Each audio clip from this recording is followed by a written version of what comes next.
सोचिए, एक सुबह आप उठते हैं और अचानक आपको बताया जाता है कि आपका घर अब आपके देश में नहीं रहा।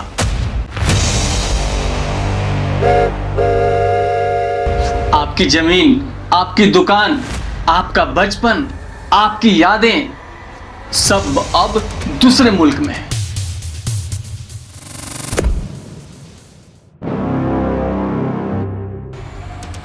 और फिर शुरू होती है इंसानों की सबसे दर्दनाक यात्राओं में से एक। लाखों लोग ट्रेनों में भरकर निकलते हैं,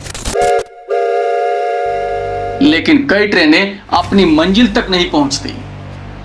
कुछ ट्रेनें पहुंचती हैं, मगर उनमें सिर्फ लाशें होती हैं।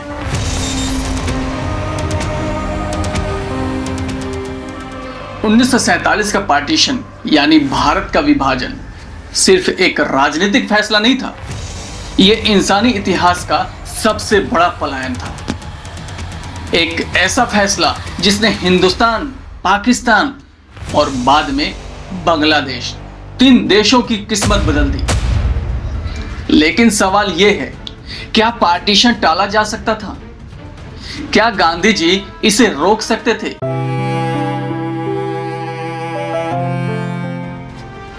क्या जिन्ना सच में अलग देश चाहते थे?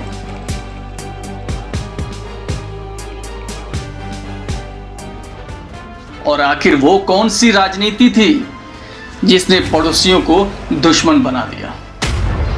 आज हम इस पूरी कहानी को शुरुआत से अंत तक समझेंगे, भावनाओं के साथ, तथ्यों के साथ और उन दर्दनाक कहानियों के साथ जिन्हें इतिहास की किताबें अक्सर सिर्फ एक पैराग्राफ में ही खत्म कर देती हैं।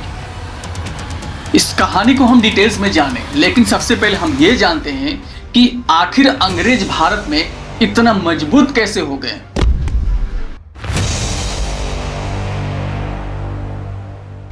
देखो, हर त्रासदी अचानक नहीं होती, उसकी नींव बहुत पहले रखी जाती है। पार्टीशन की कहानी भी 1947 में शुरू नहीं हुई थी। इसकी शुरुआत तब हुई थी जब अंग्रेजों ने भारत पर शासन करना शुरू किया। 1600 ईस्वी में ईस्ट इंडिया कंपनी भारत में व्यापार करने आई, लेकिन धीरे धीरे व्यापार सत्ता में बदल गया। अंग्रेजों ने एक चीज बहुत जल्दी समझ ली थी, और वो थी कि अगर भारत को जीतना है तो भारत को बांटना होगा। क्योंकि अंग्रेजों ने अच्छे तरीके से यहाँ के लोगों को समझ लिया था कि यहाँ के लोग विभिन्न धर्मों में बटे हुए हैं, और इसी का फायदा उठाया और उन्होंने ये गेम खेला जिस गेम का नाम था डिवाइड एंड रूल, यानी फूट डालो और राज करो। यही उनकी सबसे खतरनाक नीति बनी, और अक्सर आप यही सेम चीज आप भारत में ऐसी कई राजनीतिक पार्टियां हैं जो यही सत्ता के लिए इसको अपना हथियार बना करके और फिर कुर्सी पे काबिज होती हैं। बात करते हैं हम आगे। भारत में अलग अलग धर्म, जातियां, भाषाएं और संस्कृतियां थी।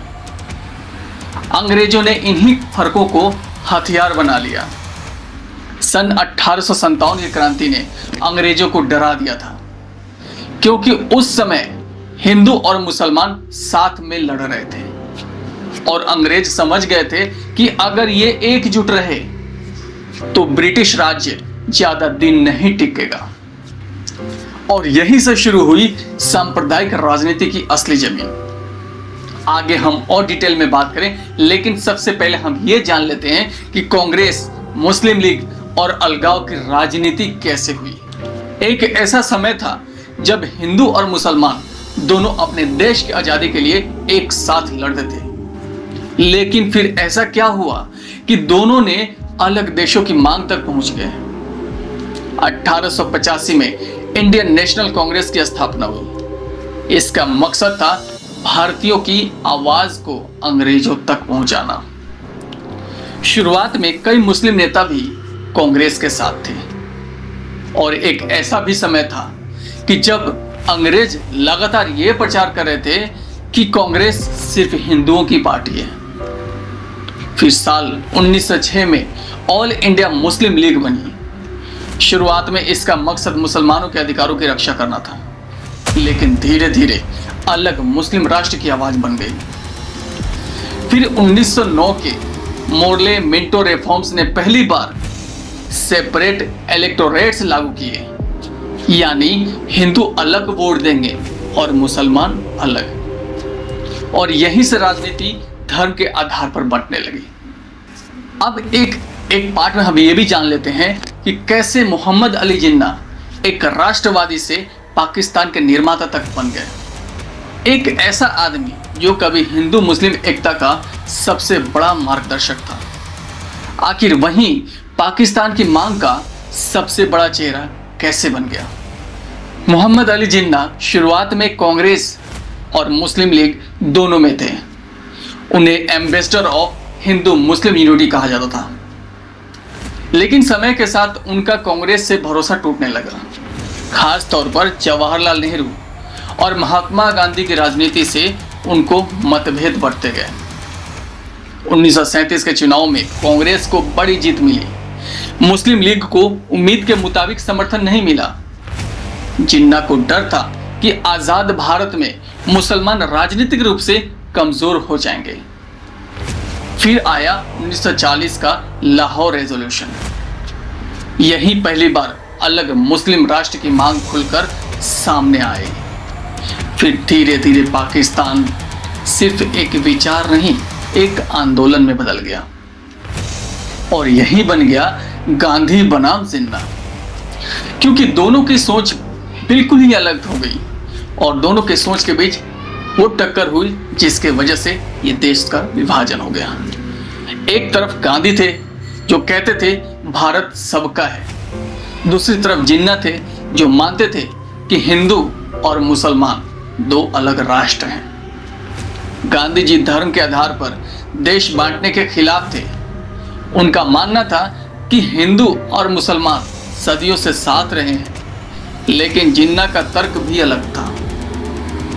वे कहते थे कि हमारी संस्कृति अलग है, कानून अलग है, परंपराएं अलग है, इसलिए हमें अलग राष्ट्र चाहिए, और इसे कहा गया टू नेशन थ्योरी। कांग्रेस नेताओं को लगता था कि जिन्ना की मांग राजनीतिक दबाव बनाने का तरीका है, लेकिन समय बीतने के साथ ये मांग और मजबूत हो गई, और फिर ये सिलसिला आगे बढ़ता गया। फिर एक ऐसा समय आया जो डायरेक्ट एक्शन डे और दंगों की आग में जलने लगा। 16 अगस्त 1946 एक ऐसा दिन जिसने पार्टीशन को लगभग तय कर दिया। मुस्लिम लीग ने डायरेक्ट एक्शन डे का ऐलान किया। मकसद था पाकिस्तान की मांग के समर्थन में प्रदर्शन, लेकिन कोलकाता में जो हुआ उसने पूरे देश को हिला दिया। सड़कें खून से भर गई, हजारों लोग मारे गए, हिंदू और मुसलमान एक दूसरे के दुश्मन बन गए। इसके बाद बिहार, नोआखाली, पंजाब और कई इलाकों में दंगे फैल गए। अब डर सिर्फ राजनीति का नहीं था, अब डर जिंदगी बचाने का था। और फिर आता है माउंटबेटन प्लान, और जहां से होता है विभाजन का फैसला। ब्रिटिश सरकार भारत छोड़ना चाहती थी, लेकिन जाते जाते वो एक ऐसा फैसला लेने वाली थी जिसका दर्द आज तक खत्म नहीं हुआ। 1947 में लॉर्ड लुइस माउंटबेटन भारत आए। उनका मिशन था सत्ता का हस्तांतरण। देश में हालात तेजी से बिगड़ रहे थे, दंगे बढ़ रहे थे, और ब्रिटिश सरकार जल्द से जल्द निकलना चाहती थी, क्योंकि ब्रिटिश सरकार एक तरीके से देखा जाए तो अपने रणनीति में कामयाब हो चुकी थी। 3 जून 1947 को माउंटबेटन प्लान सामने आया। भारत का विभाजन स्वीकार कर लिया गया। 2 देश बनने वाले थे, भारत और पाकिस्तान, लेकिन सबसे बड़ा सवाल था सीमा कहां बनेगी। अब आप जरा सोचिए, एक ऐसा व्यक्ति जिसने कभी भारत देखा तक नहीं, उसे करोड़ों लोगों की किस्मत तय करने की जिम्मेदारी दे दी गई, और वो था सिरिल रैडक्लिफ, जिसे सीमा तय करने का काम मिला। उन्हें सिर्फ कुछ हफ्ते दिए गए। उन्होंने नक्शे पर लाइन खींची और गांव, खेत, शहर, परिवार सब 2 हिस्सों में बंट गए। पंजाब और बंगाल सबसे ज्यादा प्रभावित हुए। लोगों को आखिरी समय तक नहीं पता था कि उनका घर भारत में है या पाकिस्तान।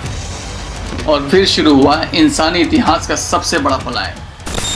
अब जरा समझने वाली बात यह है कि इतिहास में युद्ध तो बहुत हुए हैं, लेकिन ऐसा पलायन शायद ही कभी हुआ होगा।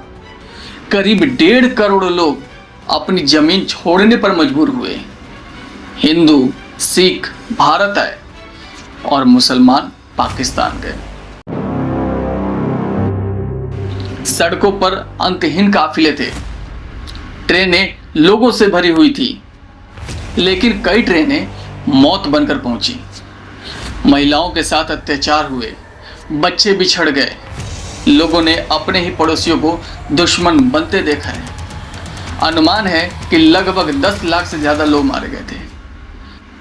पार्टीशन सिर्फ जमीन का बंटवारा नहीं था, बल्कि ये इंसानियत का टूटना था। फिर एक ऐसा समय आया जब पूरा देश नफरत में जल रहा था। तब एक बूढ़ा आदमी बिना सुरक्षा के दंगों के बीच घूम रहा था। गांधी जी दंगे रोकने की कोशिश कर रहे थे। वे नोआखाली से लेकर दिल्ली तक शांति की अपील कर रहे थे, लेकिन हालात उनके हाथ से निकल चुके थे। कई लोग गांधी जी से नाराज भी थे। कुछ हिंदू कट्टरपंथियों को लगता था कि गांधी मुसलमान का पक्ष ले रहे हैं। फिर 30 जनवरी 1948 नाथूराम गोडसे ने गांधी जी की हत्या कर दी। गांधी जी की मौत सिर्फ एक इंसान की मौत नहीं थी, वो उस उम्मीद की मौत थी जो हिंदू मुसलमान एकता को बचाना चाहती थी। अब 2 देश बन तो गए, लेकिन क्या जख्म भर पाए? भारत ने खुद को एक लोकतांत्रिक और धर्मनिरपेक्ष राष्ट्र बनाया, जबकि पाकिस्तान ने अपनी अलग राजनीति यात्रा शुरू की। दोनों देशों के बीच कई युद्ध हुए। इंडो पाकिस्तानी वार 1947-1948, इंडो पाकिस्तानी वार 1965 और फिर 1971 में बांग्लादेश का निर्माण। लेकिन पार्टीशन का दर्द आज भी कहानियों, परिवारों और यादों में जिंदा है। लेकिन सबसे बड़ा सवाल यह है कि आज जब हम पार्टीशन की बात कर रहे हैं तो अक्सर इसे सिर्फ हिंदू बनाम मुसलमान की कहानी बना दिया जाता है, लेकिन असलियत इससे कहीं ज्यादा जटिल थी। यह कहानी थी राजनीति की, डर की, गलत फैसलों की और उस नफरत की जिसे नेताओं ने हवा दी और आम लोगों ने इसे भुगता। पार्टीशन हमें एक बहुत बड़ी सीख देता है। जब राजनीति इंसानियत से बड़ी हो जाती है तो नक्शे ही नहीं, रिश्ते भी टूट जाते हैं। और शायद इसलिए 1947 सिर्फ एक तारीख नहीं, बल्कि करोड़ों लोगों के दिलों में हमेशा जिंदा रहने वाला जख्म है। दोस्तों, अगर आपको ये कहानी सोचने के लिए मजबूर करे तो इसे सिर्फ वीडियो की तरह मत देखिए, इसे उन लोगों की याद समझिए जो एक लाइन की वजह से अपना सब कुछ खो बैठे। जय हिंद।